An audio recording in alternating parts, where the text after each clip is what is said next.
back in the gallery again. This time with man like John Paul Todd-Pantaleon. Pantaleon. Morning, how is you?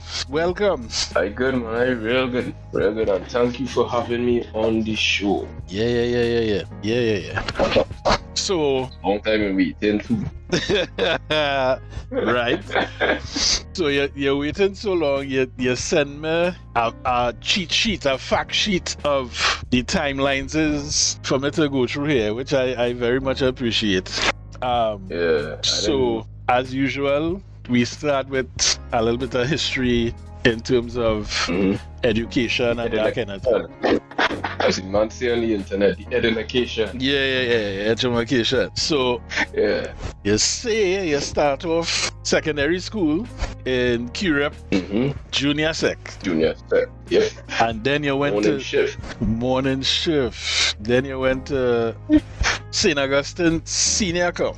Yeah. Where you did not take art for CXC, which is interesting. No, because I did do art for a semester. A term, actually. Not a semester, a term. Yeah, we're supposed to be drawing. Sorry.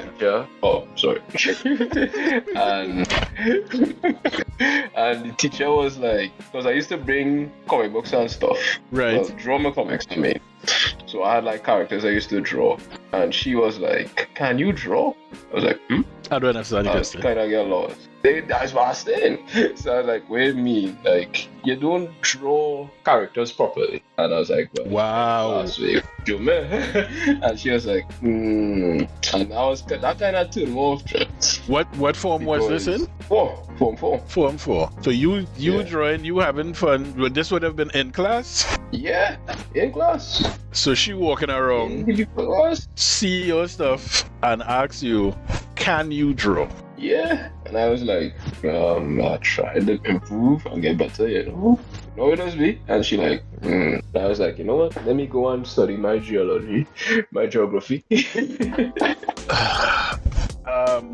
Yeah, that's how it. Listen, I realize a lot of people they'd rather see someone who's easy to work with than work with people. Yeah, I guess. You know? Because literally the whole purpose of art class and an art teacher is to help you improve, give you the encouragement. I mean, sometimes you might come across somebody that need a lot more help than others, and it may be to you beyond your scope or attention or energy level, which is fine to a point. That happens, right? Yeah. But as a educator, it shouldn't be on you to discourage them, man. I mean, there's a fine line between giving encouragement and giving false hope, right? But damn, man. But I know some people will still maybe tough love kind of thing because, but nah, that's the wrong approach. So yeah, agreed. But so after that, my mom was like, what you want to do career-wise? And I was like, I have no idea, but I want to do something in illustration, right? And she was like, okay, cool. She put me in some art classes, traditional art classes, like painting and stuff. This is right after stakes. Right, but this is with private. Okay. Yeah, private. And I did so well in this art course. Like, I got an award in the art course because I did like the best painting there, watercolor. Really? Yeah. I remember. I didn't go to the graduation because it was real far, but somewhere in South. And I fucked it up. So I was like, I ain't going quite South for graduation, but give my ass. So the guy actually came up and gave me the certificate and the award by my house now. This guy being the teacher? Teacher, yeah. Okay. When was this? What year was this? I think 2000, maybe 2008, maybe 2007. Yeah, around that time. Okay. And then around like 2009, so I believe. But this is an interesting story part now with Richard. my mom saw paper, article in the papers about comic book illustration and inking. Huh. So I was like, seriously? Alright, cool. So signed me up, and I had to go in Port of Spain, near Napa. There's a some part of UTT, I think. Not UTT, UE in that area. Okay. And they were doing comic book art there. So when I went, I saw all these people, and the person who was the lecturer, well, the person who was controlling the whole thing was a guy named Chris Riley. Riley, yeah. Who did Midnight Rubber. Yep. Right. So that's the first time I saw Richard. So Richard and me go way back then. Way back. Right. Yeah, way back. So the two of you were there to learn about that comic book art and illustration, inking, all of them things. So the thing is, like, I could do inking pretty well. Right. Like, seriously, like, you give me a paintbrush, and I will do inking really well. But the sad thing is, in Trinidad, I think you know that because when I did the comic book for our assignment, it was ink I did. Yeah. I was inking. Yeah. I could have done it much, much better. But, time constraints, I do it, it didn't work, and they get fired. Yes. The struggle continues to be real. Yeah, like you can't be inking on the people time. You understand? I know. I watching my boss in his face, and I tell him, I know while I'm still inking. And he might watching me like, can't be serious, dog. Can't be serious, dog. Like, I'm talking to you and you just, I know, I hear you. And I just inking out because I really wanted to graduate this for sure. You know? Yeah. So this after I did that, but wait, we jumped in 2007.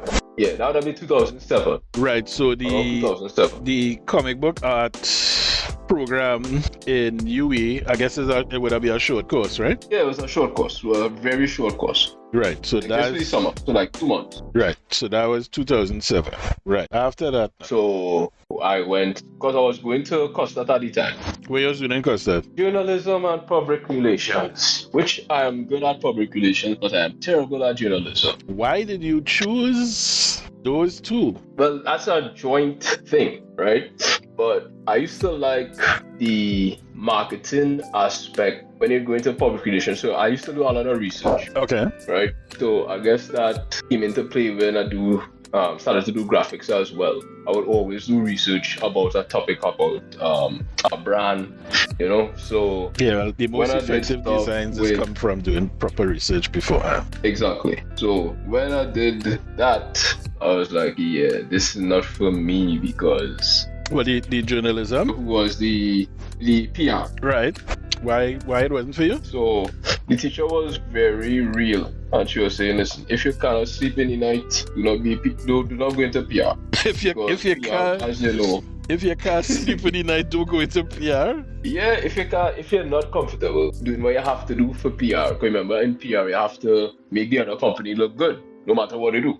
Right. Okay. Yeah. So if you have a strong moral compass, don't go. Right. If you want to sleep at night. Yeah, if you want to sleep at night, man. Okay. Yeah. So I was like, because she gave us a lot of scenarios, right? And your boy could not control his face, but because he had scenarios where theater worker didn't put on the harness, but he fell off the platform, hit a car, back brake, and my face so why wasn't wearing the harness, man? Right. Right. And she's like, you can't say that, you're representing the man. But why you not wearing the harness? Yeah, but he wrong though. Exactly, but you had to make him look right. You had to make him look good. Wow. You know what I mean? So, that's the weird thing about PR. You always have to make the company look good. Yeah. That would be problematic. Yeah. If you have a strong moral compass, it will not work good for you. That would be problematic. Okay. So, let's go into the John D aspect now. So, wait, so how long were you in Custard for? Custard was 2.5 years actually. Yeah. So you drop out? Did you finish? No. I finished. So I have an associate degree in public relations. Journalism and public relations. Huh. And this would have been when? 2001? 2007? Yeah. Okay. Your boy qualified in it. Your boy qualified in it. No, I was studying if you would have been in one of my child father classes. You know. You know. Yeah, the father of one of my godchildren is a lecturer in currently a lecturer in Costa. I'll tell you after. I don't know if you want the business out in the streets. Right. So yeah, do that. Yeah. Okay, so from 2005 to 2007 you were in Costa? Yeah, around that time, yeah. Okay. And then after Costa, you graduated with your associate's degree, and in 2007 you applied for the graphic design technician course in Jundee, or whatever it would have been called at that time. For me, it was graphic design technician. Yeah. For me, it was visual communication diploma. Oh, okay. I guess they switch it up. Yeah, because it was under UTT. Right. That switch did happen. I couldn't remember when it switched from just Jundee to UTT. Okay. Yeah. So this is visual communication, is it? Yeah. All right. And what went on with that was we had to do, because I was listening to your podcast with McCasey, and you was asking about the portfolio review. Right. So I had to do a portfolio review. That was not easy. No. Well, who was reviewing the portfolio? Miss French herself, Mr. Cox, and our next lady, I only met her once. I think she was in charge of the graphic design program, and before Miss French took over. Probably I don't know. Not, because Miss French been in Jundee. Miss French was... I know she been in Jundee for a long time. I know that. Yeah, I remember 3 lecturers from when I was there. It's the old man thing back in my day, right? Yeah. And I would have been there 98. Okay. Yeah, 98 to 2001. So it was Val, it was Adele, and it was Miss French. Okay. So I don't... Well, I guess when it switched over to UTT, there would have been restructuring and that kind of thing. So, because I've heard of Mr. Cox, but he would have been after I done stress out myself and graduate from the program. Okay. So, Miss French don't pour water in her mouth, and... No, she does not. And she would definitely let you know what is the real scene. I so much appreciate that woman. That woman is a big part of the reason I am where I am and who I am today. Carla, I love that woman. Yeah, because when I did it, I worked real hard to do that portfolio, right? Real hard. Without an art background. So, and real... Right, because you were discouraged from doing art in secondary school. So it come like you didn't even have the essential building blocks to reach to that point. Yeah. Exactly. So when I was there, I was like, all right. So you did get into the program. Yeah. Okay. So where did the pieces come from? Because you had to present a portfolio, right? So where did the pieces come from in your portfolio? So I was already planning to do Jundee already. So I started to work on my own. Oh, so you created a portfolio with the intent of applying to Jundee. So when did you know you was going and apply for Jundee to do the graphic design? Custard. So when I was finishing up with Custard, I was doing so what happened was I was finishing Custard and I did a presentation, and it was like, you did this design real good. I did a Spartan helmet. I drew a Spartan helmet and I colored it in Photoshop, and they were like, this is so good, and I was like, I should just do graphics. And the teacher was telling me to go into graphics, but like she didn't give me a school. So I had to like ask around, and there was people were just mentioning Jundee. So I was like, okay, I'll do Jundee. That's real interesting. So you were discouraged in secondary school, but basically encouraged in custard. In college. That's real. That's very interesting. Okay. Yeah. So when I applied to go to John, they called me to do the interview. The looks I was getting, but as I said, listen, that woman harsh, but she real. The looks I was getting. She is real. And I was like, oh God, man. I ain't getting this, man. Oh God, man. Why doing man? Why doing my stuff, man? And they say, okay, nice talking to you. I was like, oh God. Was it really though, miss? Was it really? So a few days after I got a phone call, it got accepted. Come true. I was wow. Like, hey, alright, cool. So your boy happy, mom's happy, grandmother happy. Nice. Everybody happy. So, I went and the class started with like maybe 20 something students. Mm-hmm. Right? Mm-hmm. And this is something I will never forget. Never ever forget. So Mr. Cox was finished. We were finishing up the last semester, close to the end, close to graduation and all that. And Mr. Cox pulled my aside. I said, sit down, let me talk there. I was like, okay, what I do, boy? And he like, yeah, I'm proud of you. I was like, what? Wow. Because you remind me of Mr. Cox to a point, but he was a little more serious. So, okay. And he was like, you ain't got trainer. And so I confused when he said that. I was like, what you talking about, man? I passed my test, man. What you talking about? So he telling me you didn't get through. I was like, get through what? The interview? You didn't get through the interview. Oh. I was like, she gave you a chance. She basically just gave you a chance. And you didn't disappoint. Huh. Well, clearly she saw something in you. Yeah, because, as I said, started with 20-something people in that class. Ended up with 7. Yeah. Sounds about right. And I was in the 7. Sounds about right. Yeah, and I was in the 7. So for me, I was like, well done, sir. Yeah. And to make Miss French feel good is it's a great thing. Always have respect for that. Yeah. Because I always tell my mom, like, when I show Warren something and he say, a decent man, it's like, all right.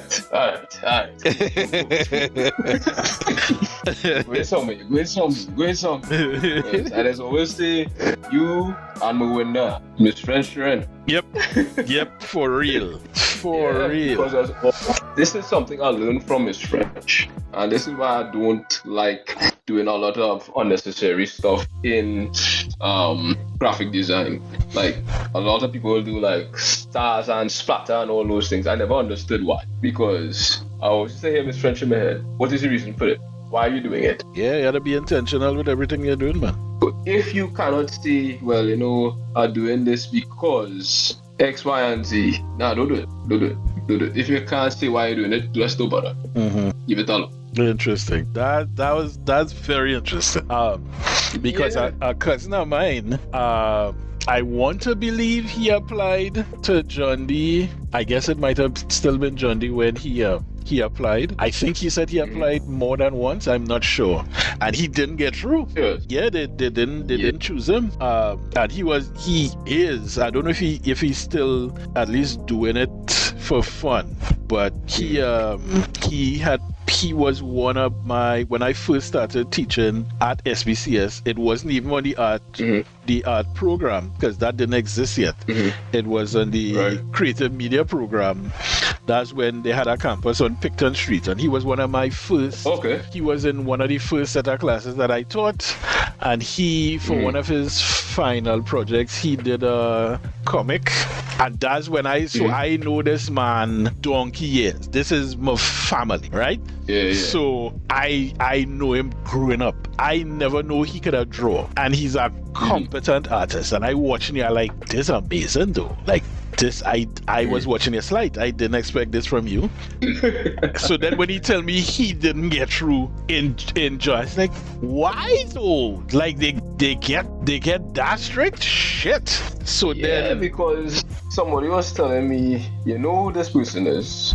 I don't know if I could say names yet. Yeah, but I mean, Linda Lara. Yeah, I try. I don't know where he is. I reach out to him on IG. Okay. Yeah, I went in the gallery. Does just like with, well, not Richard, older brother Lee, Lara, myself, all of we trained in Kung Fu under the same instructor at the same time. Oh, okay. Yeah. But I know, boy, he just was following the stuff that he was doing, and then I just stopped seeing things from him. So I hope you're alright. Life, man. Life is life. Yeah. Because he used to live up on my side. Okay. I'm a neighbor. Yeah, I like my neighbor. Right. So you just in the middle of everybody, boy. Yeah. Yeah. Okay. So after John D, that was an experience, to be honest. I know. Because as you know, I didn't have a strong art background. Right. You know, and in the world of art and graphic design, they look at that. Yeah. They don't really care if you have the qualifications. They're still looking at your history portfolio more than your portfolio. Yeah. Experience and your portfolio, for sure. Yeah. Yeah. So I had to work real hard. You know, really hard just to say, okay, I could do this, which I did, you know. Right. I got a job as a OJT after John D. When did you finish John D? 2010. 10. All right. Yeah. So I got a job at Mount Hope Hospital of all places. Okay. Right. And how life is funny. The department I was working at was corporate communication. Yeah. What were you doing there? Graphic design. So I was the main graphic designer in Mount Hope. Huh, okay. So if you see any signage, I was the main person doing it. In signage in the hospital? Mount Hope. Yeah. Wow. Right, okay. Yeah. And as the OJT? Right. As the OJT, because it didn't have any other graphic designer. So I was very confused, who am I going to get trained on that? Because it's on the job training. On the job training, yes. So that's literally the... I am not being trained. Oh, okay. So I'm doing this by myself. Alright, no problem. So I did pretty well, right? Because I got to the point where people were asking me to design stuff for them. So departments would come to me and be like, we needed to do a banner. And the manager would be like, listen, no, talk to me first. Don't talk to me. Talk to me. You know? You're stealing people's shine. Yeah, but the thing with that is, and it's something I noticed with me growing up into this art field, is people would see my work and say it is good, but then it's yeah, I don't really want to pay it up. Yeah, that's not just you. That is most of our collective experiences. Yeah. You work good, but I think I could pay it. I ain't want to pay it. I don't want to pay for this. Yep. Yeah, but I needed to do it for today. I was yeah, but I need pay though. Nah, man, you need that bad, man. You'll be fine. You'll be fine. You will be fine. I need to eat, man. Man, you need to eat, man. Man, eating overrated. Yeah. Experience and exposure. Photosynthesis. Yeah. So, and that's something I grew to hate. When people say exposure, well, yeah, I really grew to hate that word because I did some stuff. So wait, let me just pause that. So when I was in Mount Hope, I applied to do SVCS. So I was in SVCS twice. So you applied for the HND in art and design in SVCS in 2010? Yes, late 2010, so around October, I guess. Yeah. Okay. Why? Yeah. Why SVCS and why art and design?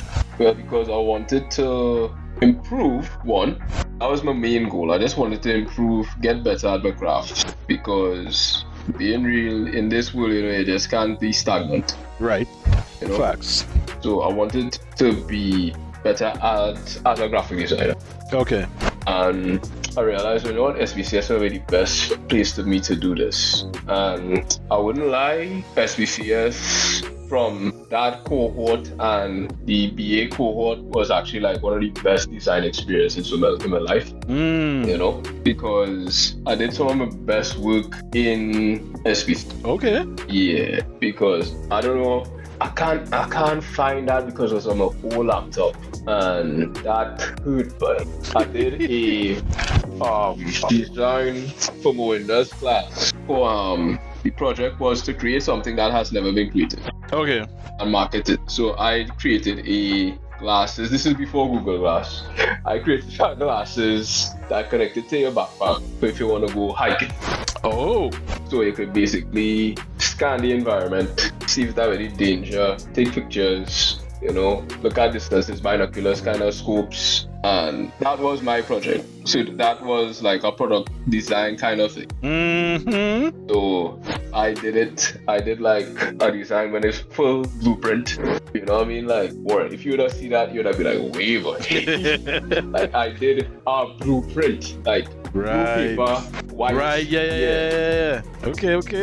So I did that plus the mock-up of it. And this is something I would never forget. But when I was like, okay, sir. And two of my partners in class, I would never forget it. Because all three of us used to call us overachievers. I saw one of them watch me and say, you fucker. That is an adequate response. I endorse that response. I was like, wait, why do you? You know exactly what you do. What you do. Trying to make the rest of me look and I was bad. like, and the thing is, like, this is something I learned from, I don't know where I get it from. I don't compete with anybody. So, like, if I want to do something well, I want to do it well, that's for me. Right. You know, while other people will be like, nah, I had to be better than this one. I can't do that. You know what I mean? I already know my disadvantage with not having certain things. So even up to this day, I know I still lack certain things when it comes to art and design. Right. You know, but I wouldn't really say, let me go and challenge this one and see, he can be better than me, and I have no time for that. I really have no time for that. I mean, there is value in having friendly rivalries. As you would have experience with Christoph and David in your cohort for the degree, right? That was it. Yeah, I think that was it, because I always tell Christoph this, like, he's a big inspiration for me to do design. Yeah. Now he's our boss. But, yeah, and it's a personal joke between me and him. But it's be like, in design, dog, every freaking thing in design, dog. Of course. Imagine me as the lecturer and he presenting work, do this in design. Sir? And what was the teeth head for me is, for his final project was one of the things was our coffee table book, and he telling me he has never done any kind of serious publication design, but you're using InDesign though to design logos. What? Okay. All right. Yeah. You just living life in hard mode. Cool. Yeah. And people in easy mode struggling. Exactly. I think they get it back. So you did your HND in art and design at SPCS. So that would have been from 2010 to 2012, 13? 13. Yeah. Okay. Mid 2013 or early 2013. Right. Yeah. What happened after that? Well, I switched jobs and I started to work in. So all of this time, as we see as HND, you would have been OJT at Mount Hope. Yeah. Okay. When I was finishing SPCS, I moved from Mount Hope to a small place, Balroop Sound Systems. I really just forget about them all the time, but sorry. I just really forget about them. Yeah, I check in my notes. I see no Balroop here. That's it, I just really forget about them, because poor Balroop. That place was a different place. Well, no, so we had to talk about it. Yeah, so I thought I was gonna learn about graphics inside of there, but Yeah. What was your responsibility there? Or what was supposed to be? Okay, so I was supposed to design the LED signage. Okay. So I don't know, but if you most likely were around in Port of Spain at that time, around the Oval, I think it's still there. You used to see a big LED screen in the Oval. In the Oval, yeah. It's been literally decades since I've been in the Oval, but yes, I do remember there being a giant screen in the Oval. Yes. And I was basically designing and in charge of yeah. Oh, okay. So like any signage you see there, so Merry Christmas, the weather report, I was in charge of. And how did you come by this job? You applied for it? Someone who I knew told me to apply because her son was working there. I kind of got hooked up into the job, and I was like, okay, close to home. So I was like, all right, no problem. But close to home, really, yeah, it was into Napuna. So Tagariga. Okay. Yeah. So honestly, the main reason I took the job is because I was going SPCS. Right. And it's right down the road. Makes sense. Yeah, SPCS in Trinity. Yeah, right. Yeah, so it's right down the road versus Mount Globe, take the maxi to come up the road. Yeah, that didn't make sense. So I was like, all right, cool. It's right there. So yeah, that was an experience because I had to do a lot of signage. And then the person the lead technician, he used to design CD covers, CD artwork for people. And he let me take over. And I did a lot of CD artwork for people, and they loved it. A little too much. What that means, sir? So I did work for a lot of Calypsonians, right? And a lot of Calypsonians, on a real low, I met a lot of Calypsonians too. Became really close with them, so it was really cool. Like you know the guy who sang with me down? Yes. I have a name right now. Yeah. Right. I met him a few times. I met Scrunter, I met Baron, you know. The great boy. Yeah, so I met a lot of them because like Scrunter for Christmas, he always in balloons, but Jesus. So this is a service that Ballrooms offers besides the screens. Artists could come there and get their CD covers done. Artwork done. Oh, interesting. Artwork done. Okay. So I did a lot of artwork there. And I think the best one I honestly did was for Dylan Adan when he like was getting big. Like Dylan Adan was like really excited when I did that because the man exchanged phone number and like I was doing the work home and that's it was real scene. It was a real scene. So after Ballrooms, I got a job at Screen Stars in Belmont. Right. This was a screen printing T-shirt company. Okay. Yeah. So when I got that job, that opened my eyes on a lot of things because I was really designing this time. You're really designing. You're not just doing like a letterhead or you're actually creating stuff, you know? And I really had to thank the people who I was working with, like a guy named Shay Seeley and Tony Boland. Okay. Like, they were really, really hard on me at first. You know, I mean, trial by fire kind of thing. Right. You know, and to see if I could do certain things because you know, people must be like, you say it's a graphic artist, so let me see what you could do now. Well, yeah, it don't matter. It don't matter what that piece of paper say, because they could forge that. Let me see if you can swim. So I ended up proving myself, and they were impressed. They were impressed a lot. Nice. So I was like, all right, cool, thanks. But when you start to impress people and they give you some creativity, you might get problems because during Carnival is the busiest time of the year. Yep. For Screen Stars. So I had a little problem. Okay. Right? So my problem was, and it still is a little bit, I am a little too literal. Please explain. When I design my work. So I like to call it my Drax effect. I like Drax, I just take things literally. Right.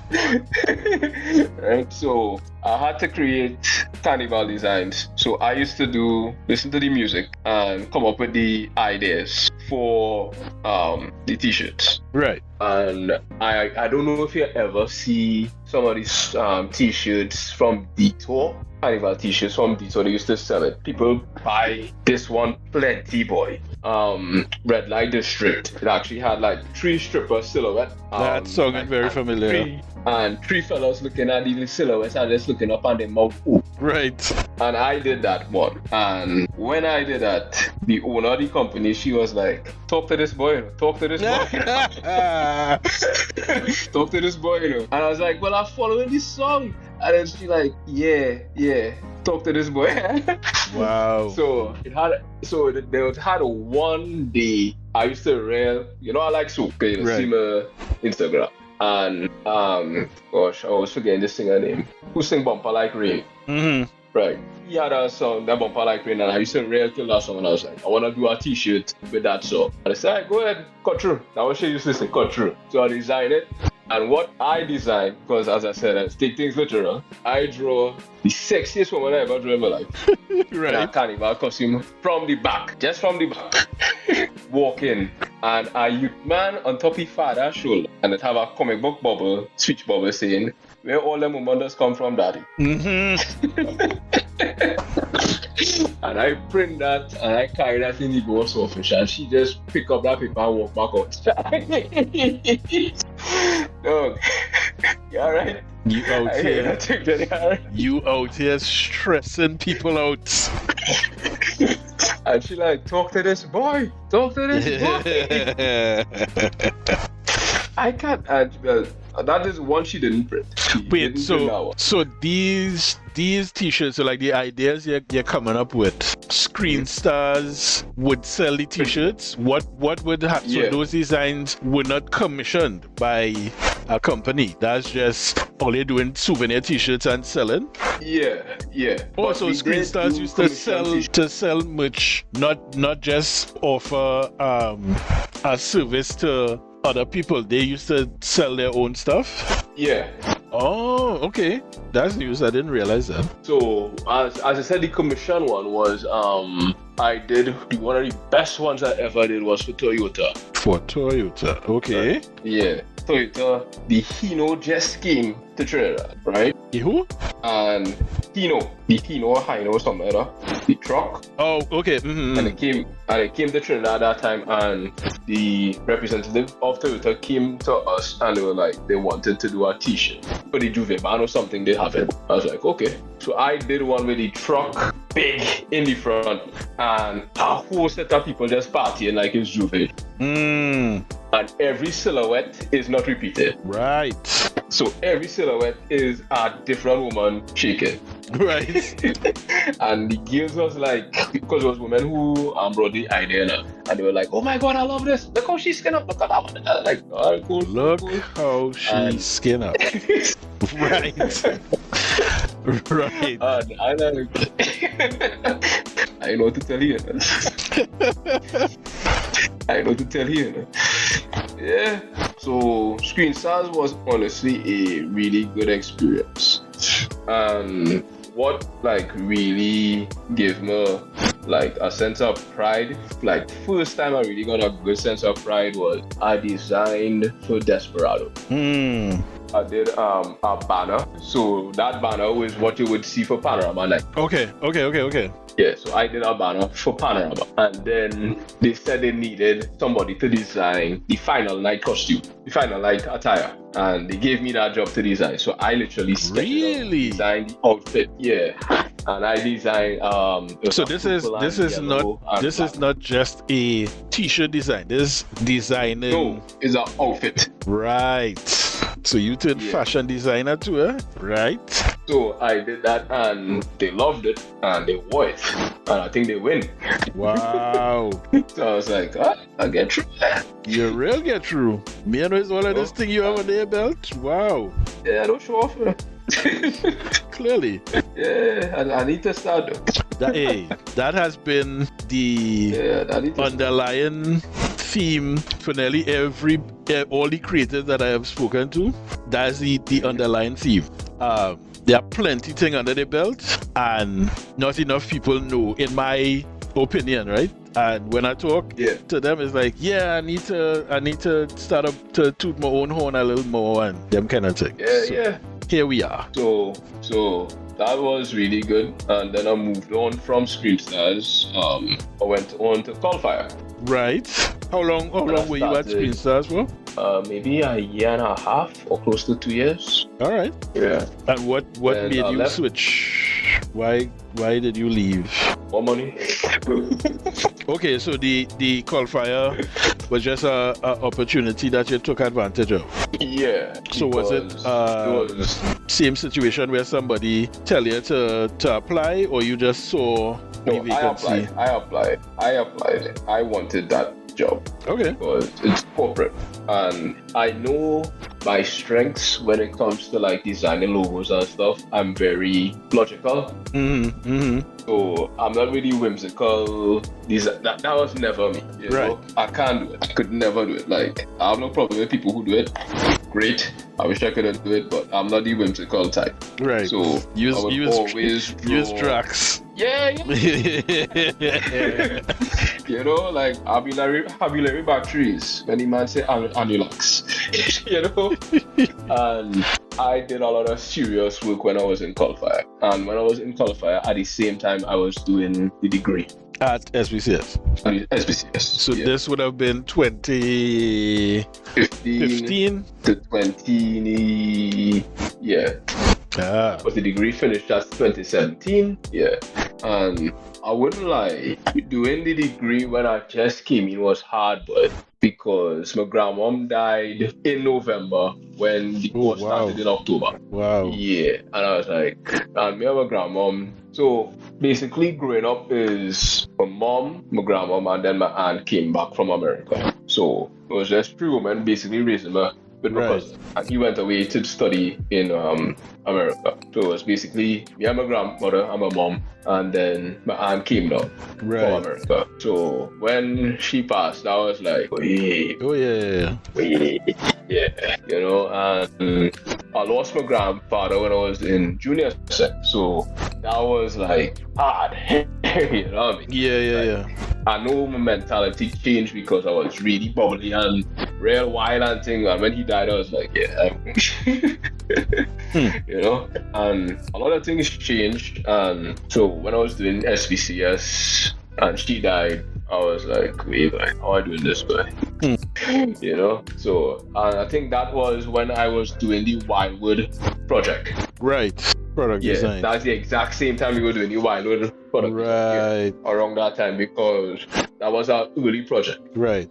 And well, for context, I guess for anybody who would listen to this, 2015 would have been the first ever time that SBCS offered the bachelor's degree in art and design. So you were in the first cohort with some monsters, because you was inside it with David and Christoph. Yeah. And everybody else. That was a star-studded cast for sure. Yeah. Everybody was good in that whole thing.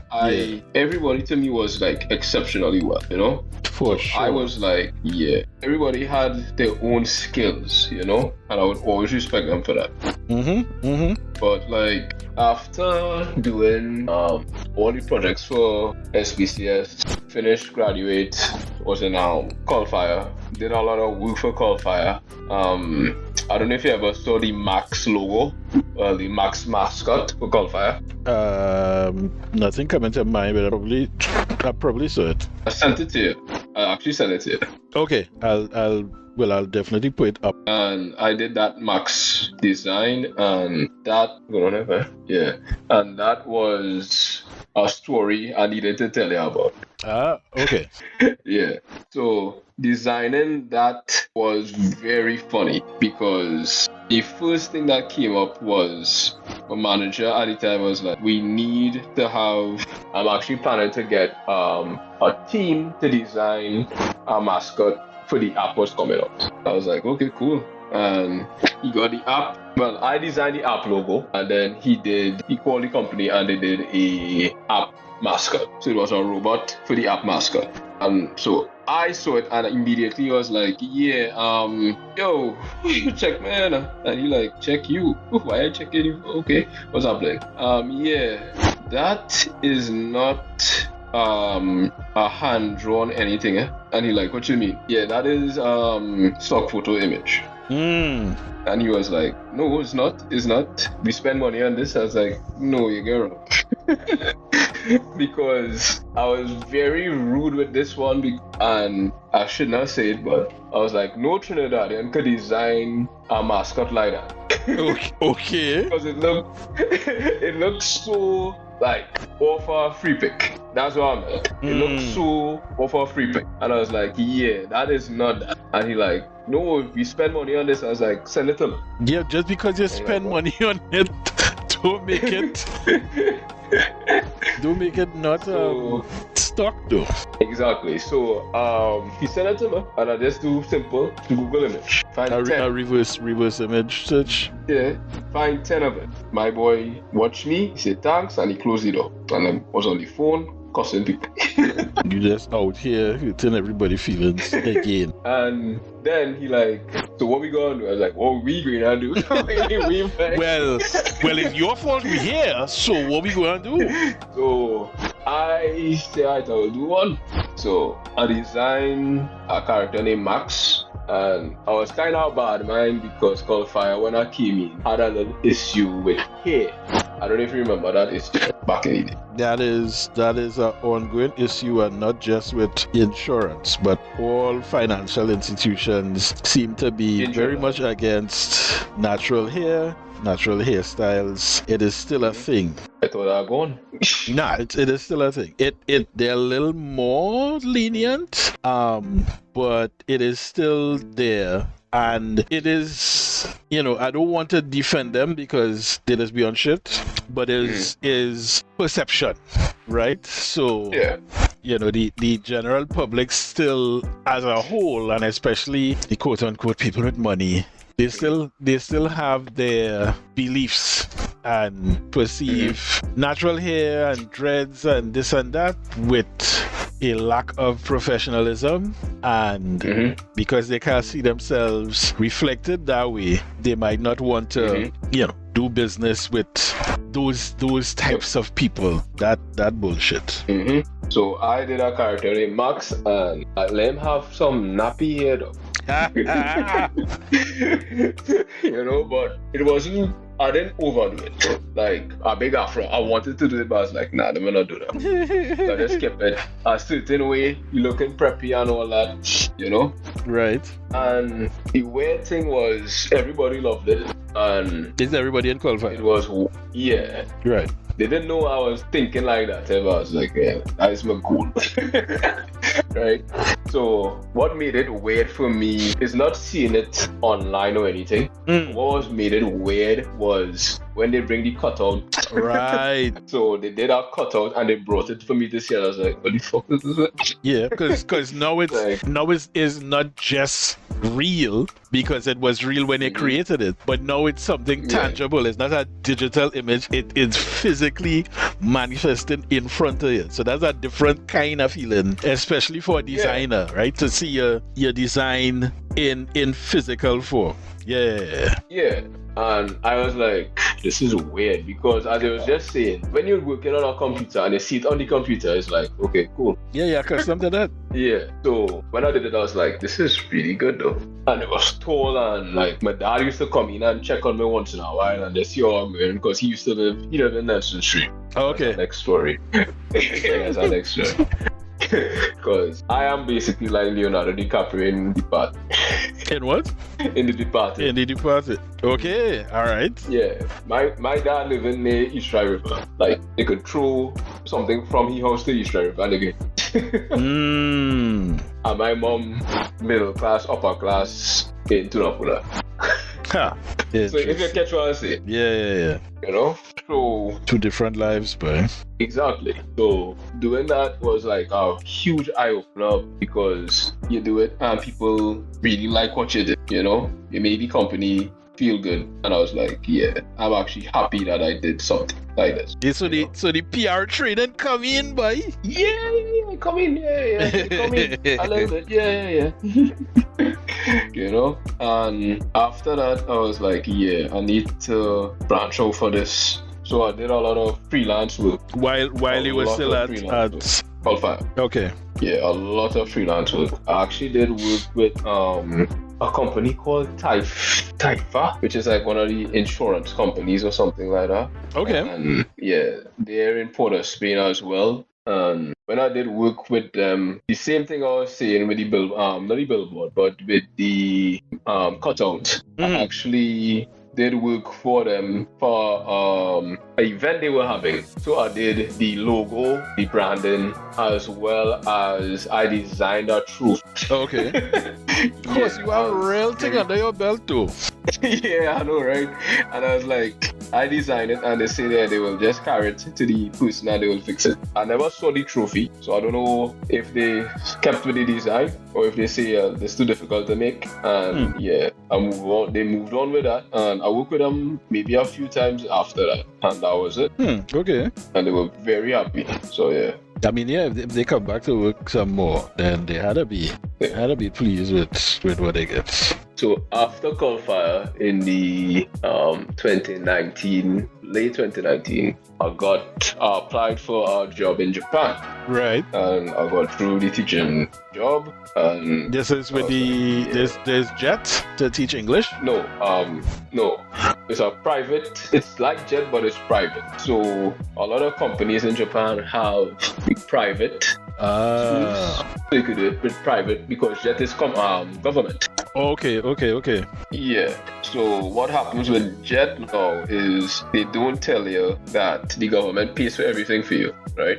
So you don't have to pay a lot of bills, you don't have to pay rent. So a lot of people who go up to JET, they have it nice for 5 years. Right. But after the 5 years, reality does hit them real hard. Now when you say the reality does hit them real hard, what do you mean? They have to pay taxes. They have to pay taxes, they have to pay bills. So with the JET program, it is only 4 or 5 years, or the government subsidizes them 4 or 5 years, and then after that they're on their own, but they're still teaching? If you want to be on your own still, I know someone who is from Trinidad and she is still in Japan, but she left JET. Her 5 years was up and she stayed, but everything just changed because salary was basically cut in half. Right, because of all the expenses that she now had to pay for herself. Yeah. So a lot of people who go JET and come back to Trinidad, they come back because they ain't paying all that. Right. You know, but me, I stay up here and I deal with that. So from the jump, you would have been paying your taxes and all of that? Yep, like a good human being. A responsible adult. Yeah. No, but the thing is, when you miss those things here, it bites in your ass. Because it has something called a residence card. And if your residence card, if your tax payment iffy, you might get rejected. Right, and they will send you back where you come from. Very fast. Right. And do not want to overstay your welcome in Japan. Trust me. All the nice people like to say it's nice, it is not that nice. They just follow the rules, so... Yeah, they have a reason for following the rules. They have a reason. So, while working as a teacher, I started to do some designs. What kind of designs you into footwear. Right. So that was like main, and it still is. It just on pause for a little bit, because I can't be doing everything I want to do at the same time. That will just kill me. Yeah. So I started to do a lot of designs on my own again, sneaker designs, and I started saving up some money. So I did a course for sneaker design with someone named Elizabeth Brock Jones, EBJ. Okay. She works for Nike. All right. Right? And she is like one of the, if she was in SPCS, she would have been like rivaling me all for coolest each other. Like seriously. Because she used to message us randomly and be like on Instagram, hey, so and so coming out, check the design. So and so coming out, check the design. Right. Because it was basically a course on footwear development, not footwear design, but footwear development. Okay. And a day she just messaged the artists. It was me and 3 other guys. Because everyone else there was just doing development, history, something dealing with footwear, but not design. And she was like, designers, come and talk to me. I was like, okay, what's up? Somebody is coming on Instagram in 2 days. I was like, online, like a live or something? No. He's just coming on Instagram and he's gonna start Instagram, his own Instagram account. I was like, okay, cool. Who's this person? She said, her mentor. I was like, okay, cool. Who's your mentor? Think I had fear. Oh, say less. Follow he immediately though. Right.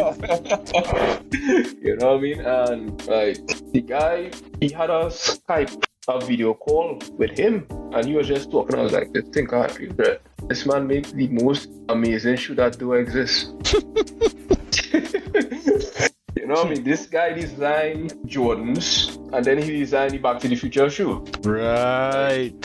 You made the coolest shoes on the market, and then they made a shoe that does not exist on the market, that people want on the market. But they made it eventually, not so?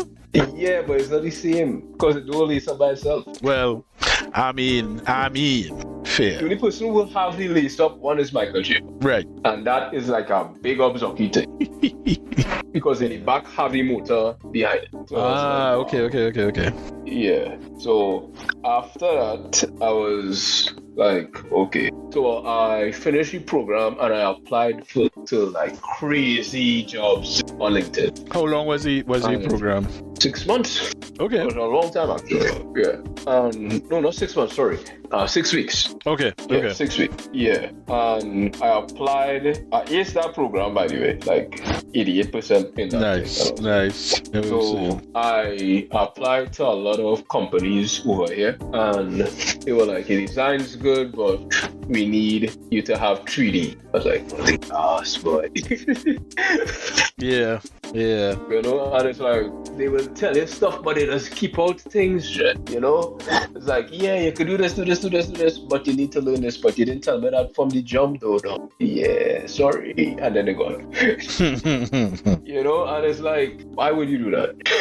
You know. So I applied for a job in a place called Okoyama, which is right outside of Hiroshima, right where I am right now. And that place, they do the split toe shoes, sneakers. Split toe sneakers? Yeah, like it's a sneakers, but it looks like a ninja shoe. Okay. Sneakers, yeah. They call it tabi shoes. And so I applied for a company, so I sent you an email so you would see the designs I did for them. So I actually had to do a test. Oh. To get that job. And I basically aced the test. Okay. Right? Remember, I'm still teaching her. Okay. So I'm not going to ask about that. So I was like, okay. And the guy was like, yeah. So seeing that how you don't really have footwear experience, even though I applied for a job to be taught and be guided in this branding area, not branding, but sneaker design area, with people who could do sneaker design, so I could be guided in that field. He was like, yeah, you pay in the factory. Okay. And I was like, yeah, I didn't apply for that though. And so the salary would be 200k yen. And I was like, I get more for my teaching job than what you pay in me, Dre. Yeah. And I had to refuse the job. Like, seriously, I had to refuse the job. I was like, yeah, I can't do that. Yeah, that low-key disrespectful though. Yeah. And I was like, yeah, I'm not doing that, dude. Yeah, I'm not doing that. And I know he was hurted because, like, he was like, yeah, you could. I spoke to some people and I spoke to 2 designers, footwear designers, and they were like, yeah, take it, you should take it. And I was like, nah, he's the only person I should be talking to. And so I spoke to EBJ, and she was like, do not do that. Do not do that. You didn't apply for factory worker. You apply for footwear designer, and they're supposed to guide you. If they don't guide you, don't worry. Right. And the thing is, So you accept that, and that give them permission to string you along and how you're doing all kind of other shit that you didn't sign up for or want to do in the first place. But because you're inside, take advantage. Exactly. and also they wanted to design something. But Right, but they're paid. Yep, yeah, they're paying you for that. They're getting factory work, factory pay for designer work. Nah. Exactly. Yeah. So I was like, yeah, let's buy the bullet on this. So after that happened, I was like, hey boy, what to do, boy? And because I wanted to step away from teaching really bad. I still do, you know. Teaching is fun, but I want to step away from it. And I did illustration. I just started to do a scientific illustration stint. I basically just started drawing animals. And I applied. Well, don't make it sound like you now start. You was doing that shit since SVCS, if I recall correctly. Yes, and that is why I started to do it, because I did the shark stuff in your class. Yes, infographics for marine life. So it was whales, the sharks and Yeah, and I will get to that just now because that was our full circle moment. So, okay. I did that, and when I finished, I was like, okay, let me send out some stuff for some people. Get a lot of rejection, and in Japan, their rejection is not like Trinidad rejections. Trinidad rejections might give you sorry, we're not accepting anybody, or you know, the negative stuff they were sending, positive, negative kind of vibes just giving. Japan is nothing, you know. Again, ghosts, you know. Well, I mean, so people start to include that in things. Well, not now, but for a little while, it's like only the people chosen will be contacted. So, you know, the unspoken thing is, if you hear nothing, it's because we are choosier. So, prepare for that. Yeah. So, Japan have a lot of that. So, I got a lot of that, but I sent one cool email to the Orangutan Research Center in Tokyo. Okay. And immediately they sent something back to me, and they were like, okay, we want to see your work. And so there's just a cool email. You was searching online, you see this place, like, all right, got nothing to lose, send an email. Yeah. All right. Yep. And I sent it to them, and they were like, okay, cool, we like your work. And they were explaining what they wanted. And I said, okay, I could do that. So they sent a lot of images to get references from, because the project was basically adolescence to adulthood, from male and female orangutans. Well, not adolescence, but infancy to adulthood.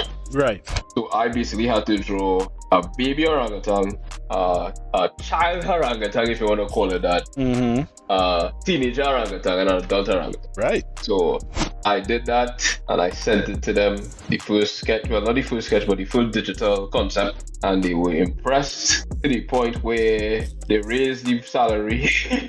Wow. Yeah, they were like, yeah, we didn't expect you to do like this, because they sent me what the previous artist did, and I was like, what is this, man? What is this? That is not an orangutan. That is nothing. Like, dude, it looked like some from South Park. Wow. And I was like, yeah, this is not what again, Robert. Again, Robert. So I did it, made some changes, and they were like really impressed. Like really impressed to the point where they wanted me to do a not a banner, but like a handkerchief. Okay. Or a rag. Or no, a towel actually, like a very thin towel. And they wanted the orangutans in one color, not full color, but one color. So I did it. Basically, merged them. Yeah. Okay. And they sent it to me when it was done as a gift. Ah, nice. So again, you're seeing your designs made physical. Yeah. So after that, I started to go on LinkedIn and reached out to people again. And full circle moment now, I was like, you know, I should just send stuff to Marine. So I sent stuff to people in Japan as well, internationally as well. And I got in contact with someone named Fabian. She is a professor at the Okinawa Research Institute of Science and Technology. Okay. And she basically deals with sharks.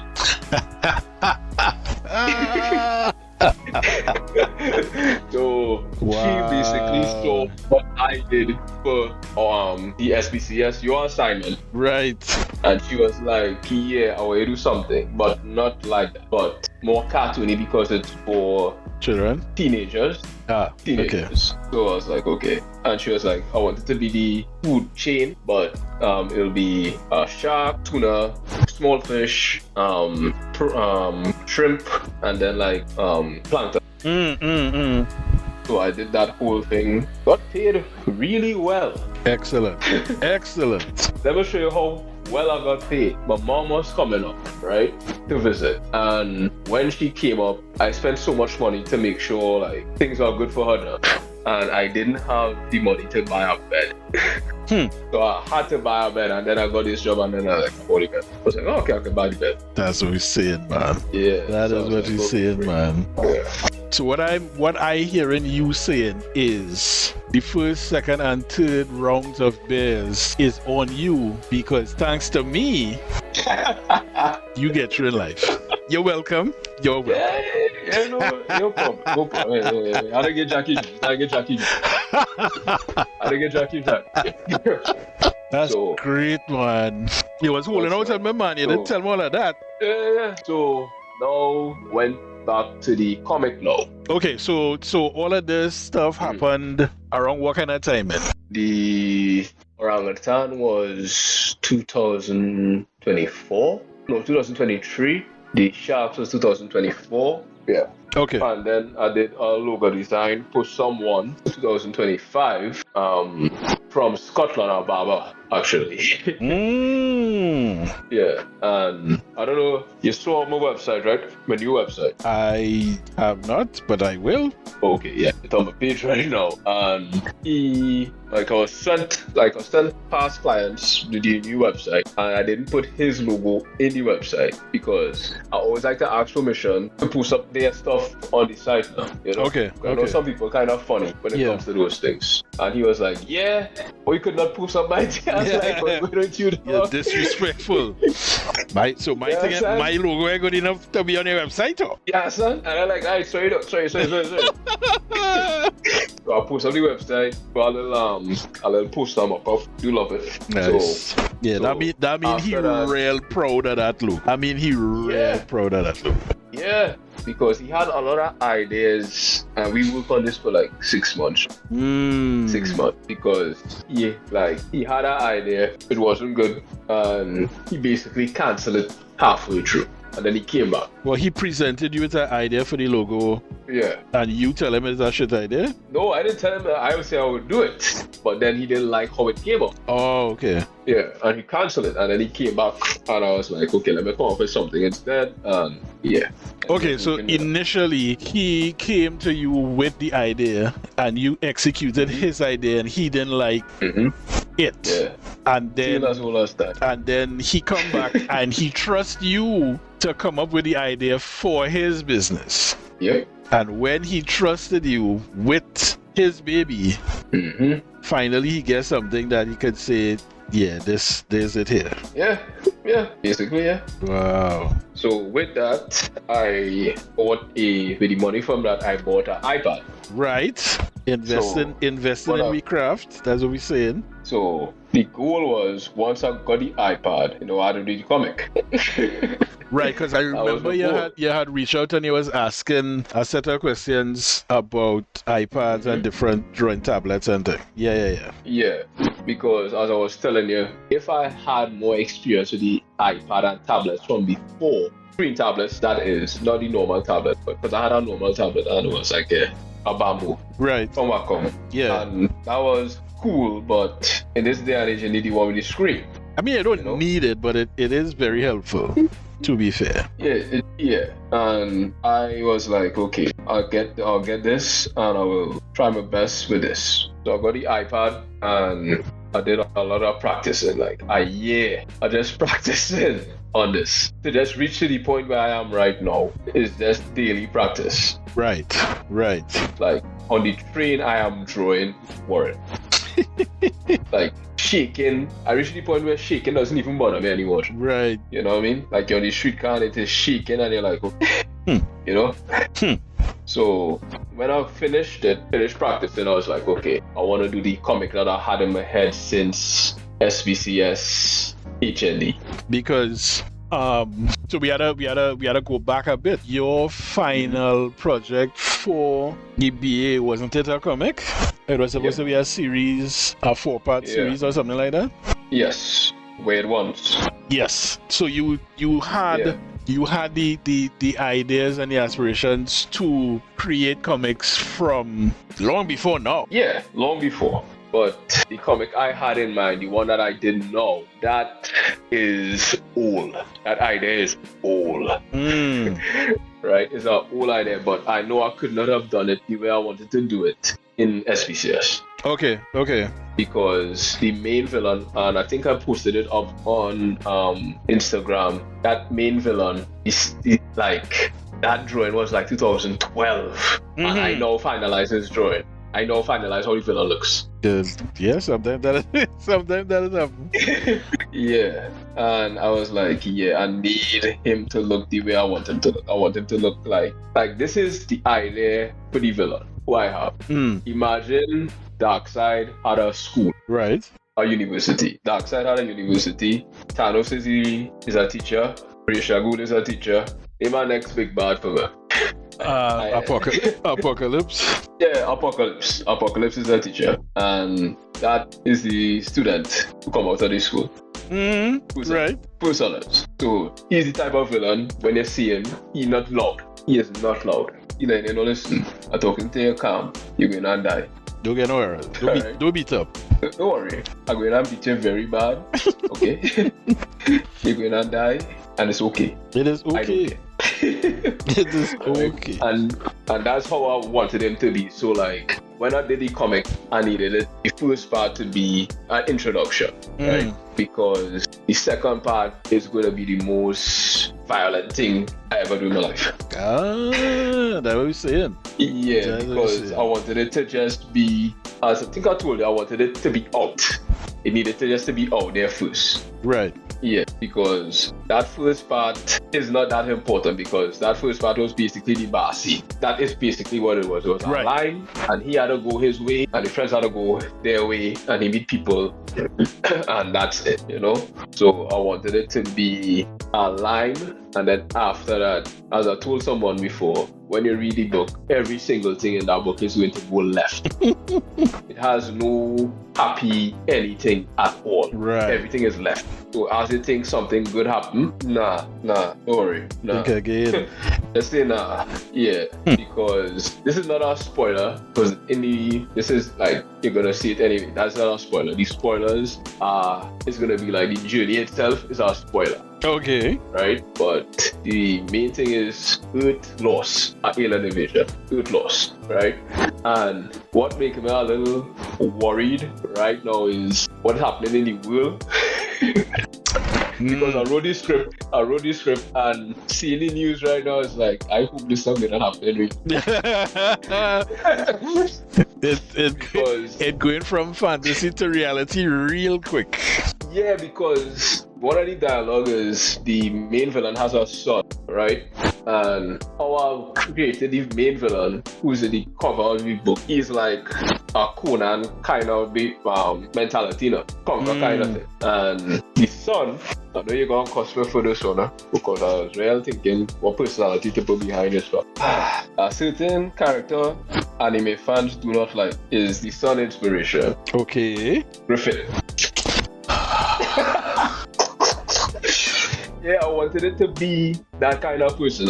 It's like, you don't like it. I'm not talking about he's your friend. No, I mean like he's not like him. No, but that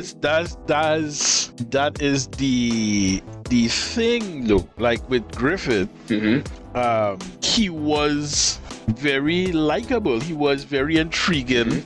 Until he wasn't, and that's why everybody hated him now, because everybody who either associate with specific characters or whatever, everybody felt betrayed themselves or on behalf of the characters who were betrayed. Hence, he became hated. Granted, it have some fucking weirdos, whether they believe it or they're just trying to be confrontational, would say Griffith did nothing wrong. Fuck those people. Oh, no matter. Fuck those people. That man do something for supplies, man. I will never forget that. If you know what I'm talking about, I ain't gonna sit down here on the program. Of course. That man do something for supplies and let the girl watch him like, you seriously just do that, man? That is not heinous to me. Is what he do. The man do what he had to do, or what he thought he had to do. I don't fault him for that. You see what he do with the grand sacrifice? Oh yeah. That is problems. I saw a video with that on TikTok. A man cry, yes? Yeah. And cry tears, isn't it? Because he really book and he cried tears, but he like, oh, am I gonna do that? Yep. Oh, am I gonna do that, man? That's like, babe. So the son's personality is more like Griffith and interesting. I don't know if you remember Maximilian Pegasus. I do not. From Yu-Gi-Oh, the main villain. I was never big on Yu-Gi-Oh. I never got into Yu-Gi-Oh. So you had to excuse me. Yeah, that's fine. Because I just wanted him to be like a very flashy type of person. Right, it's basically showing how it's like an anagram for colonization. So the father is like old school colonization where they would invade and destroy and mess you up. You know what I mean? Like barbarian kind of vibe. Yeah. And then the son is like the ship colonization, like Columbus and them, where they feed you kind of. Yeah. Right. So that is the kind of vibe he have. So when you see him, it's like, I don't like this pretty vibe. Because I'm making him like a Spanish conquistador kind of feminine looking kind of vibe now. You know what I mean? But he will fuck you up. Right. And the thing is, I make him sadistic. You know what I mean? Like his father will kill you because it's the mission. Right. He coming to conquer. He want to kill you because it's just fun. Right. So one is it's not personal, it's necessary, and the other one is no, this is personal, and I'm going to enjoy it. Exactly. Okay. So what? Boy busy. What had clearly been busy. You've done a lot in a short period of time. That's great, man. So what form? Now you say you're doing you're working on this comic, right? What form is it has taken? So it's not a traditional print Western style comic. Yeah. It's more web comic, so it's on webtoon. Okay. But I try to keep it my style because a lot of people do their own thing. I don't want to make it look like an anime or a manga, as they call it, I think in Korea. Because webtoon is Korean. Yeah, I don't want to do that, you know. That's not my vibe. Man, you know? So, something like that. So I was like, yeah, let me do my own thing. And so it's your art style, but webtoon format. So it's vertical, continuous, as opposed to turning pages kind of thing. Yeah. Okay. Yeah. Okay. So, and like, what I wanted to tell you about was the inspiration. Right. For the story, or for the just doing a comic? For the story. No, for the story. So when I reach a certain cartoon, you would know, because you read the book, right? The first part, right? Yeah. Right. So if I say a certain cartoon, you would know immediately where it is, right? So if people read it, they would know. But like, so the main inspiration was basically Walking Dead. Right? That was the main inspiration because I wanted it to be like an invasion. This is the Walking Dead comic. Yeah, not the TV show, but the comic. Yeah. So I wanted it to be inspired by the Walking Dead because I like the concept of the zombie invasion. The zombie invasion is the secondary issue. The first issue is the people. It's always, yeah. So I wanted that to be the main thing. So if that is the main thing, you know, that says a lot about the show. about the series on me. You're right. You know, so I wanted that to be the main focus. Interesting. How people react to each other, you know, like how people treat each other after somebody do something good, but something bad is gonna come out of it. The human condition, you know, Exactly. the saying is sometimes we are our own worst enemy. And that could be very true. So for sure. Because what I did in the first issue, which is really like something I really thought about, because one of the second inspiration was the Cornetto trilogy, which is very interesting to use as a reference, because I love shows that have foreshadowing. Okay. So when you don't pay attention, you would miss it. Right. You know, so like most of Edgar Wright shows, he does a lot of foreshadowing. Especially like Shaun of the Dead. Shaun of the Dead is the king of foreshadowing, right? Because if you watch Shaun of the Dead, it is basically like the beginning of Shaun of the Dead is basically how it ends. Right, yeah. When Nick Frost's character was actually telling him what's gonna happen is basically how it happened until the end. You know, and I like stuff like that where you could actually say, okay, I did see this. So every single character within the first issue have a part to play in the continuing part of the book. Okay. So the Piper who you see running, he have a big part to play in it. This is the guy who was fighting the guy at the beginning, well, in the first part, he have a big part to play in it. Right. You know, and next huge inspiration. And this is where, I know you're watching the show, so you'll figure it out when I say it. It's Primal. Right. Love that series. Yeah, you watch everything? You watch the last one? Of course. From episode to episode, I had no idea where the story going next. I was so confused. Especially how season 2 finished. Like, how you going and bring this together? Yeah. Exactly. So that is the main inspiration. A certain dynamic, two characters is the main inspiration for this whole journey. Right. And Samurai Jack is also a big inspiration because the journey aspect is from Samurai Jack. Yeah, well, we don't need to specify. I need to go through all that. Yeah. No, that Genbi is one of your favorite creators. Yeah. I believe, because I was always tell people this when I watch Primal, that man come up with Primal during Dexter's Swap. Because there was an episode with Akiva who looked just like Yeah. I was like, this man think about space since I was a child, man. I mean, so it is good. Yeah. So it is good. It's just when you get the opportunity to actually do it. And that's what, like, Primal is a huge inspiration because, like, the dynamic between him and Fang is amazing. Yeah. You know? And I kind of agree with, like, I understood it because I had a dog who was hard. When you love your dog, you know what I mean? But geez, she was hard. You know, and you're like, I love you, but come inside. Yeah, you're fucking up good times. You know? Yeah, what you doing? Don't bite the man. Oh, Jesus Christ, that's story, dog. My dog, when she was alive, was so dread, though. Like, anything will come in the yard, she would run him down.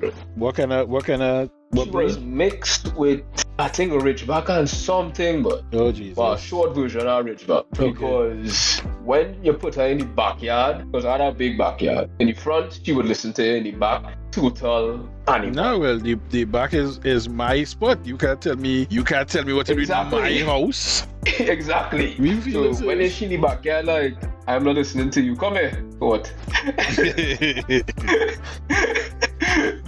You have my food? I have food here. Food in the front. Okay. I enjoyed myself. My dog used to run. And I had a time our chicken come in the yard and she killed that chicken, Warren, and walked that chicken down to the main road and eat that chicken on the main road. I mean, lunch with a view? Yeah, but oh God, don't eat the chicken in front of the chicken owner, dog. No, I have to send a message. Watching the man I have to with blood on your face and I have to send a message. And then the man come at my house talking to my grandmother and she says she not paying for nothing. The chicken had the right in the yard. I was like, trying to see that son. Exactly. Yeah.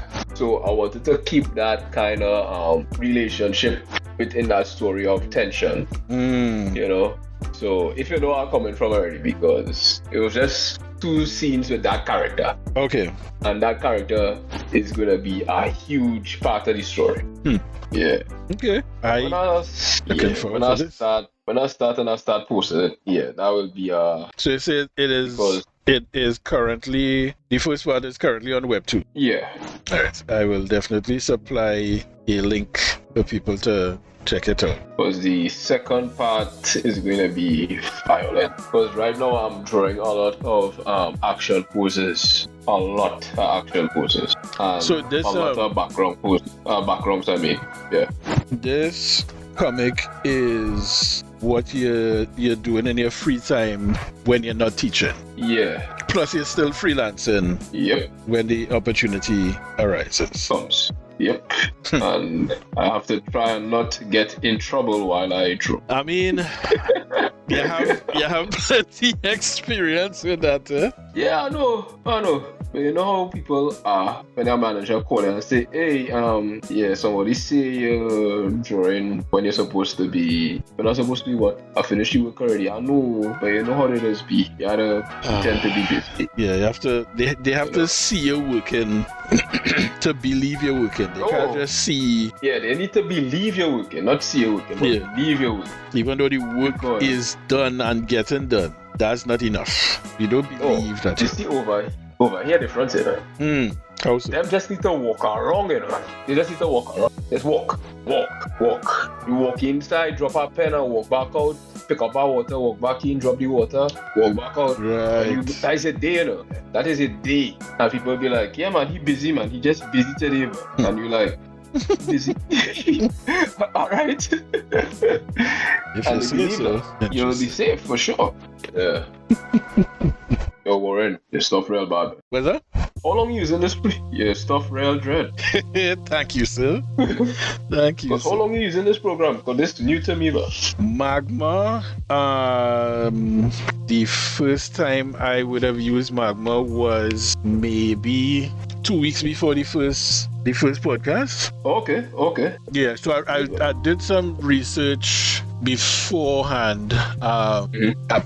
At this point, I probably said it more than a few times. I wholesale took the idea and format for this podcast from a previous one called Creative Block, where people would interview 2 animators, I believe, or from people from the animation industry, interviewed fellow animators and then other artists, that kind of thing. And I just love the format because they talking, but they're not focusing on people's face and things. They're talking and drawing together. So I was like, I love this format and I wanted to find out more. And they were using something before, Google Whiteboard or something like that. And then they switched to Magma Studio. I was like, what is this? And I check it out. I was like, this real cool. And everything kind of like how everything laid out, the user interface is Photoshop. Which I accustomed to. Yeah, basically I watered down Photoshop. And kind of like Clip Studio Paint as well. So I was like, yeah, I can use this one. And that's it. So it's not that I have a lot of experience in Magma. I made a conscious effort to, just like you, to invest in my craft. So I ended up buying the graphics tablet to draw on and forcing myself to learn to do like drawing on digital drawing, so Clip Studio and things. So these skills were very transferable to this. Right. And I'm trying to draw or be creative at least once for the week, at least. And find the joy in just doing stuff for fun now and not having to do it because it's for work or it's for a client or something like that, just doing shit for me. And that is something I think I would miss doing. That's why I was doing the comic for sure. What do you mean you will miss? You have plans on not doing stuff for fun? I don't understand. No, because like when you do stuff for client, even though you like it, you just start a point where, gosh, man, I have an exchange to make, man. Yeah. I have an exchange to make, man. Yeah. It's not enjoying thing because as I tell Paulia and I tell all the students, especially those that do have experience in the field, as a designer, you not doing shit for yourself. You doing work for other people. So them had to sign off on it, and if they don't like what you do, you had to either make changes or do it over. So you can't take that shit personal. So yeah. And that's the weirdest thing too, because like right now, when I did over my portfolio and I did the website, I basically was trying to force myself to do more emotional connectivity when it comes to my design. Okay. So meaning that when do a design, you feel something rather than just say, okay. Okay. You know? So you see, okay, if you understand what I'm saying, you want that emotional connection when you design something. Yeah. Versus just, okay, there's a cool design, but here, that's real good. And that's because a cool design, well, most of the time you might get no. Right. You know, but if you do a design that is actually emotionally resonant, you might get yes. So yeah, makes sense. You know, just me trying. Yeah. So a lot of work. It is. But it's gratifying when it pays off, for sure. Yeah, when it pays off. Once the people want to pay is what they want. Yeah, there is that.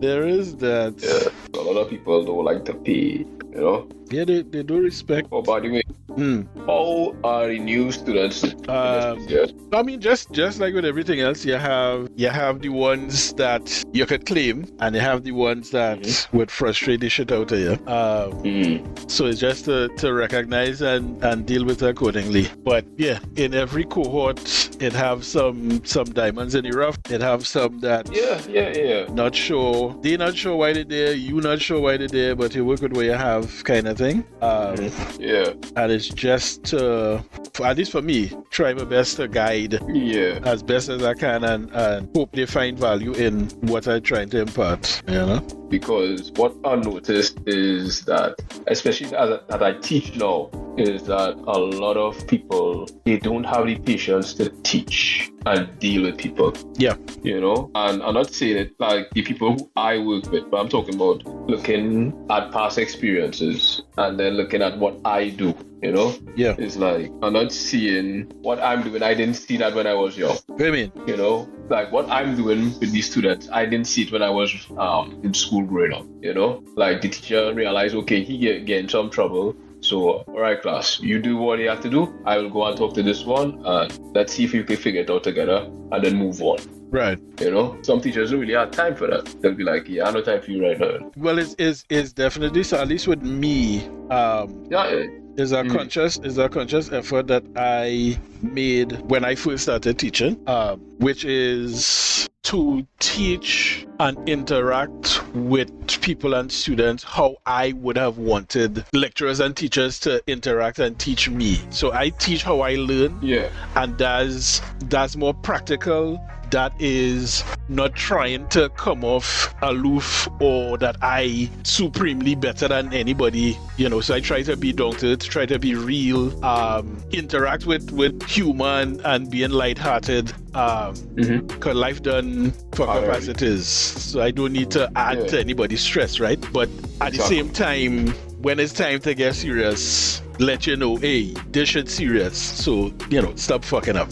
Exactly. But, you know, you had the and of course, making me sound like an old man, which technically I am at this point. At least my knees. The younger generation, they don't have as much patience. Because everything is instant and immediate, right? So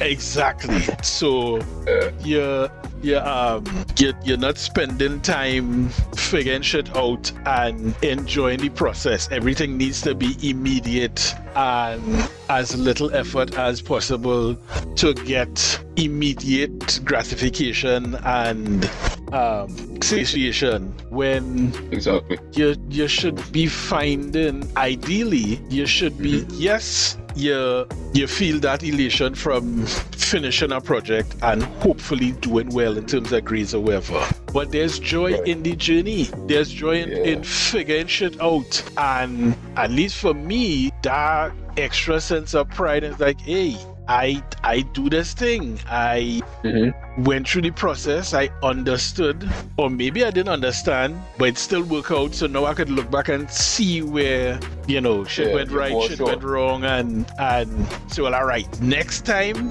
I'll do it even better because I understand more. The younger ones, they don't have that. So it is an interesting journey as a educator. The more you're in it, and the more people you deal with, the more personalities you deal with, and that kind of thing. Seeing how they think and understanding or trying to figure out, because it's like a design problem, right? How do I communicate effectively with this person? Because as a designer, that's what you're doing, right? You're trying to find effective ways to communicate and solve a problem. Yes. Right? It's just as a designer, you're solving a problem visually. As a lecturer, is more than just visual, right? You had to show and you had to tell and make sure that they understand one, the other, or both. Exactly. Because I deal with that with a lot of my students. And because English I teacher, and I realized like a lot of the kids, they don't pronounce words properly. They don't say words properly. Yeah. They like say words quickly. So I don't want them to get that in their head to keep saying words quickly, because when they keep saying words as fast as they do, when someone in the future asks them something and they say it like that, because they get a lot of tests, a lot of speaking tests, right? And if they keep doing that as a game in their head, when it comes into reality, they would know the difference. Yeah. And then you would also be battling with social media and thing, because they would be repeating what they see on TikTok or whatever app, which is not always the best for learning. I deal with that, right? Because I have a whole class of boys just walking in that morning 6-7, and I want to tell them that shit. And I'm like, you know what I mean, boy? It means it's okay. This thing is okay, well, okay. And then that's what you know, like, I don't know. And also recognizing children go be children, and and that's the main thing. It has shit that you would do when you was a children. That would have been frustrating the adults at the time. So yet another full circle moment. You had to deal with it now, so you had to recognize that and not overreact if it happens. Unless it is very warranted, but exactly, because I have a lot of teachers who be like, you're not strict enough, and like, you forget you were a kid. I was a kid and I used to give trouble. So what they doing and what I used to do, I wish, and my mother wish I used to do that. You know what I'm saying? So yeah, but teaching is an eye-opener. I'm not gonna say it's the best job in the world for me, but it's an eye-opener because I realize I have a lot of patience. And we're from Trinidad, man. We don't have plenty of that work. Sadly. Well, I believe so. Right now, hey, there's been longer. There's been nearly 3 hours. And I suspect the I home tomorrow, so I good.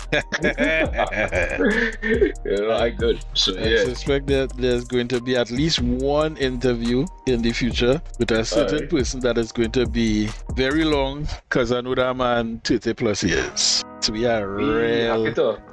We have real thing to go. Real thing to go. I'm my brother. Because I was one. You should do more with that too, but that's as you bring it up. Once I can set it up, definitely, because he is somebody I would love to get some backstory on for as long as I know him.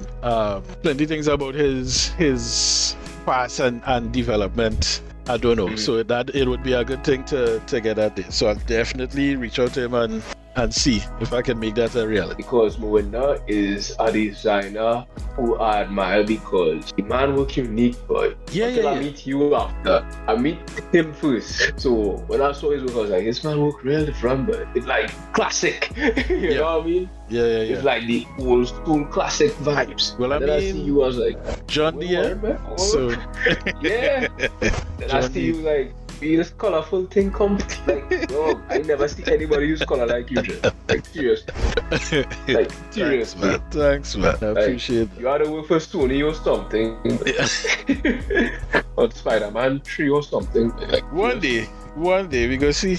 No, because how you felt looking at Across the Spider-Verse. I love that movie. I love that. That's one of my favorite animated movies and movies in general. Yeah, because Into the Spider-Verse, one of the directors or the art directors, because I really love that movie. Yeah. He said, if you are a fan of that movie, watch it and pause it on every scene in that entire movie. No, every scene is a wallpaper, is a background. Every single scene is a work of art. Wait. Yeah. Yeah. I was like, yeah. But when I saw Across the Spider-Verse, I was like, this is Warren here, boy. Especially when he was like traveling through and with the orange and the purple kind of vibes, the orange and pink. Yeah. You know what I'm talking about? Mm-hmm. Yeah, that. I was like, wait, boy. Not these spot vibes, but like Spider-Punk and Spider-Man India and all of that. That was real colorful. That's some high praise there, boy. I don't know if I deserve all of that, but I will say thanks. I will definitely work towards that. Hey, you big up yourself when I get through the marine biology thing. Well, yeah, because it have freebies. It have freebies in that for me. What you saying? Yeah, so I appreciate that. I appreciate this time, man. Yeah, and well, hey, like I say, this you was always going to be on or in the gallery for sure. That was always a thing. So I thank you for the time and the macro session. This was greatly appreciated. Thanks, man. This was greatly appreciated. This work real bad, but so a bush, baby, I'm a core, a emperor, caterpillar, and a cap. Arowana. Oh, serious? Fish, yeah. Serious? It's just a piece of. That's not great. It had different ones. It have red dragon, gold, it has silver. Most of the time it is the silver one. Yeah, because when I was younger, my dad used to carry me in a place called the Fish Farm. I think in Arima, somewhere in Arima. And they had like three. Okay, in the river or something, or in a tank? Tank, Chai's Fish Farm. Yeah, Fish Farm, yeah. That is Mosika. Mosika, yeah, that's I think I was there, used to carry me. Yeah. Mm-hmm. Because I was really young at that time. I used to see it, I was like, weave. Yeah, I big into freshwater fish, so yeah, all of them thing, love them thing. Well, yeah, I think we could sweep up and lock up the gallery until the next time, you know. Yeah, for sure. So again, thank you, John Paul. Very much appreciate the time and the info. I realize all of them things you've been doing and continuing to do.